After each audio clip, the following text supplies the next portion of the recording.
All right, Taco Phil here, answering some more questions from YouTube. Yeah, got my YouTube questions here. Gonna try and answer them for you. All right, so the first question was, I just had it pulled up. Um, who pays for you to get to and from the airport? So, anytime you're traveling for the company, they pay for it because you're not traveling to and from your home terminal. For example, if they were cushioning you, which means they're doing it via bus, you would have to drive your own vehicle to your work terminal, and then they put you on a bus or whatever, and you cushion to your location. If you're going to the airport, what you want to do is you got a choice. You can Uber from your home to your work location, and then, or not Uber, you can drive from your home to your work location, and then they will pay for the Uber from the work location to the airport. Or they will pay for an Uber from your home directly to the airport, because this whole travel involves work. You get paid for that time that you're traveling. It's all part of your cushioning time. But then once you get back in town, it'll be up to you to get from, either your home terminal or from the airport back to your home, because then it doesn't count anymore. Typically, if you're cushioning out, it's to bring a bus back in or to bring a bus to another location, and you're going to end up back at your home terminal. So the smart thing to do would be to drive your vehicle to your home terminal. They typically have lock parking there, and then let them pay for the Uber to the airport if you're ever in that situation. But it's the company that pays. The company pays for any time that you have to travel, be put up, or have to deal with any sort of long lapse in between work or for work. All right? So you don't have to pay for any of that stuff out of your pocket. Let's see. So the next question is when you get your uniforms. So after your 90 days, your 90 days is your probationary period. During your 90 days, you don't get any of your benefits. You get paid your base pay. I think it's like for the first 6 months. I think it is. I forget if it's 6 months or 2 years. You get your base pay, and you don't get to wear a uniform. You have to wear black and whites. And for the black and whites, so basically, once you get past your 90 days, you're no longer on probation. You are a full-time employee for Greyhound, and you get to order your uniforms. Now, the uniforms are taken out of your paycheck, so you have to buy your uniforms. When you're in school, they'll measure you for your uniforms, and then once you get your 90 days, they order them, and you get to wear them. Now, as far as the hat goes, it's a very cool hat, but technically it's not part of the uniform. It's just a novelty hat, or what they call it. Yeah, I guess novelty, whatever they call it. They sell them at the store, but technically the hat is not part of the uniform. Now, working in LA, they're pretty chill, so they'll tell you that you're not allowed to wear the hat, but there are plenty of people who wear the hats. You didn't hear it from me, but a lot of people wear the hats, so don't if somebody tells you to take the hat off, take the hat off. But just realize that they're a little more lax than that, so it's not that I wouldn't make it that big of a deal of it. So next question is, do you get paid every week or bi-weekly? All right, so this one, it's both. It depends. So in most cities, in most states, you get paid bi-weekly, okay? But for some reason, and no one's ever been able to explain exactly why, in Los Angeles, you get paid weekly. Now, my guess is because the rent and everything is so expensive in LA, that's why we get paid weekly. Because, forget, paycheck to paycheck. The rents are so high for so many people out here that people are living week to week. So if we had to expect somebody who just started, who doesn't have any major savings, to make it 2 weeks in Los Angeles, they'd be homeless by the time they got to the end of the first week, because it's so expensive. I mean, we're talking like the average rent in Los Angeles is about like $2,500, for the average rent. You can still find rent as little as as little as 1,300 if you're renting out a room per month. But again, if you got a person who's working a lot of hours and they're in LA, that $1,300 is rough to come by, you know. So in Los Angeles, we get paid weekly, but for the rest of the company, if you're in any other city, any other state, Greyhound pays bi-weekly. Okay, so be prepared for that. All right, where are the training centers? So if I remember correctly, there are 3 training centers. There's one in Chicago, there's one in Los Angeles, and I want to say there's one in Florida. I have to look up that third one. I believe the third one, it's either Florida or like Virginia or something like that. It's in the southeast. But yeah, but if you are west of the Mississippi, you'll most likely end up in Los Angeles or Chicago. So yeah, they used to be in Reno, and I guess they closed down the Reno facility. And actually, you know, let me correct myself. It is Los Angeles, it is Chicago, but for some reason, I just heard this recently, they like to alternate the Los Angeles with Phoenix. So if you are starting, I believe at the beginning of the year, you were in Los Angeles, but they're going to be starting to put a lot of people in Phoenix. So beware of that. That's so if you're getting ready to start in the next couple classes, you might be in Phoenix instead of being in LA. Let's see. And if you're out here in LA, they put you up in a hotel. They give you a food stipend. You get $100 a week. You get $100 a week for food and basic living necessities. They got laundry. They take you guys to and from the hotel. All that good stuff. Let's see. What's the next question? Has your basic pay changed much in the first 90 days, not including your new route run?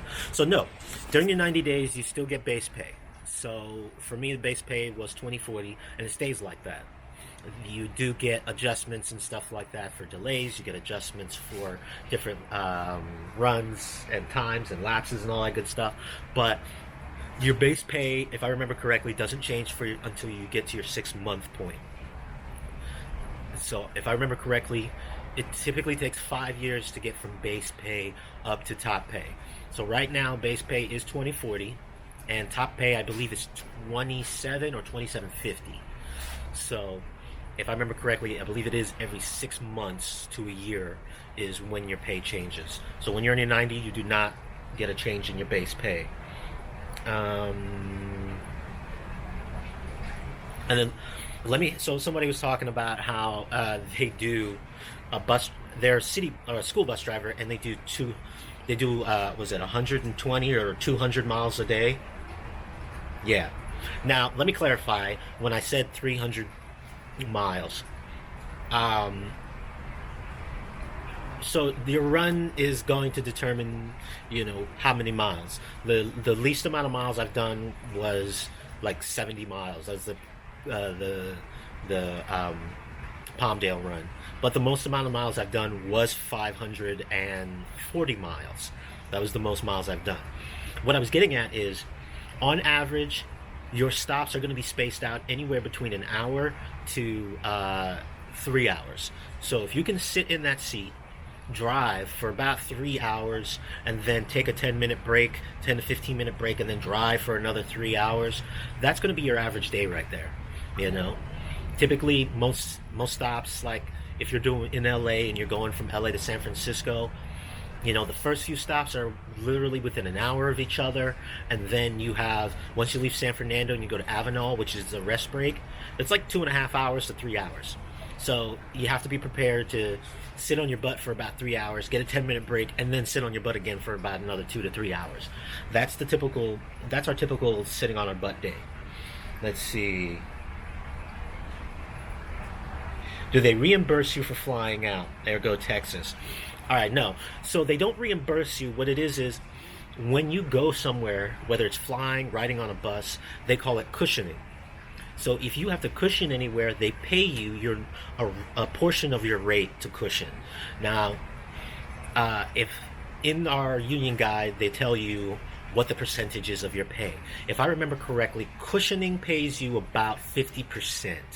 So you're going to if you're cushioning, you're pretty much just sitting on your butt, getting ready to go somewhere.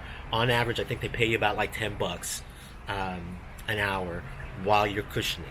So they don't reimburse you, they pay you. And if you have to Uber or go anywhere, you don't pay for that, they pay for that right then and there. The only thing they don't pay for you when you're cushioning is they don't pay for your food. So don't pay. So, bring your own food. They don't pay for food.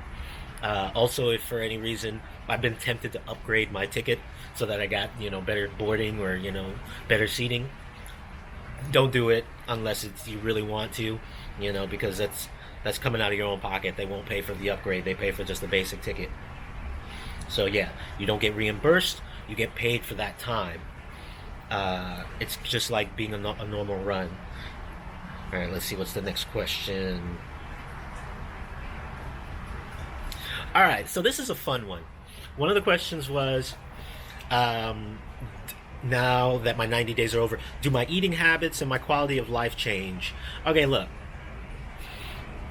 This is a personal question because everybody's eating habits are, whatever. I will admit, on the road, I've occasionally eaten a lot of junk food. But what I found is it's not so much that I felt obligated to eat junk food or that just happened to be what I eat. Because there are a lot of places that sell good food or they sell, some sort of nutritional alternative. It's the fact that often I didn't want to spend the money. I found that the longer I worked, the more chances I had to save money. And the more chances I had to save money, the more I wanted to spend it on better food. For example, I drank a lot of sodas. I drank a lot of Gatorades, as hydration. And then I realized that, obviously it's a ton of sugar and that stuff will make you fat. So, it was just a cheaper alternative. You get a soda for $1.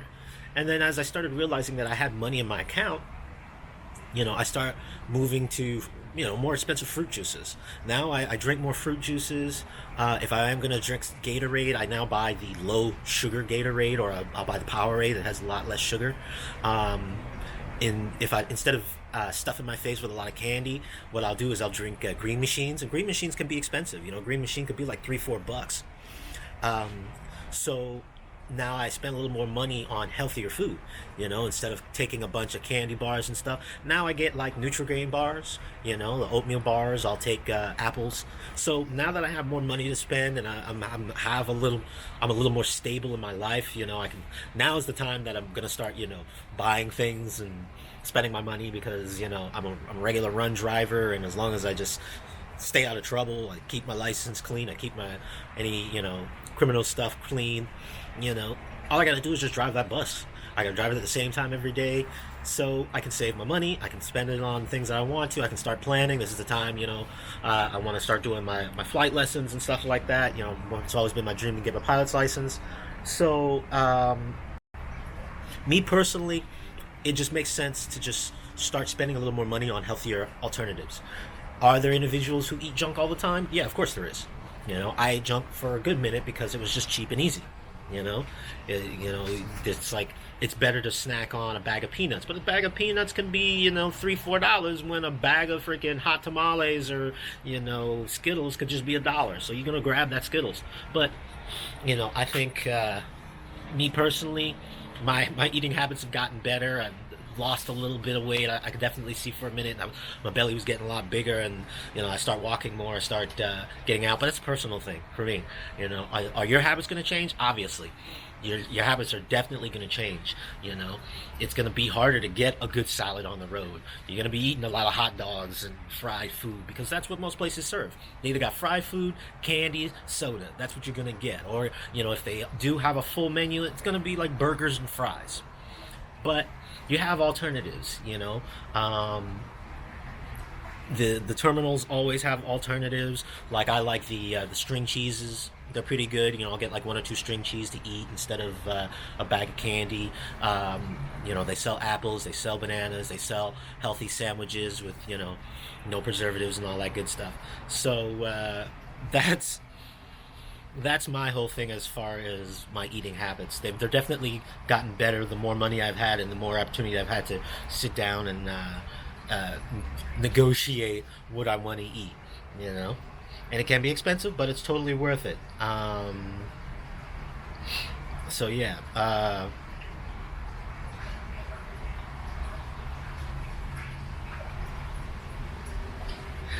All right. So the next question was: are you regularly compensated for the stops along your route?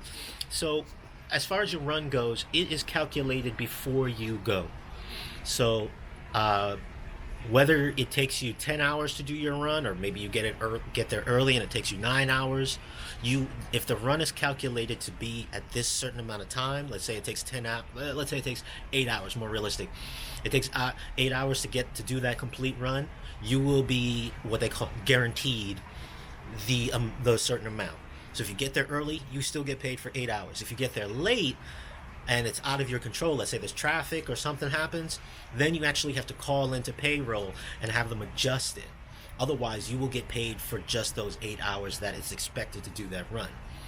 As far as the stop goes, you get a paid lunch. So because they know you don't get 30 minutes to just stop and eat lunch, they know that most of your stops are broken up to where you may be here you may be one stop for 10 minutes, you may be at another stop for 20 minutes, and that may be your meal break or whatever. They compensate you for 30 minutes. So it's up to you. I've had times in which I've just skipped lunch and just went, or maybe I've stopped for 10 minutes, given everybody a 10-minute break, gotten food, and just continued going. It really depends on the run. But they compensate you for 30 minutes of lunch. So it's just like you get paid for on-duty non-driving, which I think is just like $10 an hour. So you just get like an extra 10-15 bucks for your lunch. So that's what you get. But then if you're an extra board driver, then you get that extra $30 for your meal pay after your second day of being out. So it starts to add up, which is pretty cool. I think that was my last recent question. Yeah. So, I'll keep you guys informed. Keep sending questions. I love answering the questions. It gives me more stuff to do. I'll try to upload some stuff when I get the chance. Now I got a regular run. I got regular times that I can, start doing stuff. Someone had asked me to do a live deal. Maybe this next week, my next 2 days off, which will be this next Wednesday and Thursday. Maybe I'll try and set up a live deal, and you guys can talk to me, ask any questions that you had, stuff like that. So this is Taco Phil. I'll talk to you guys later.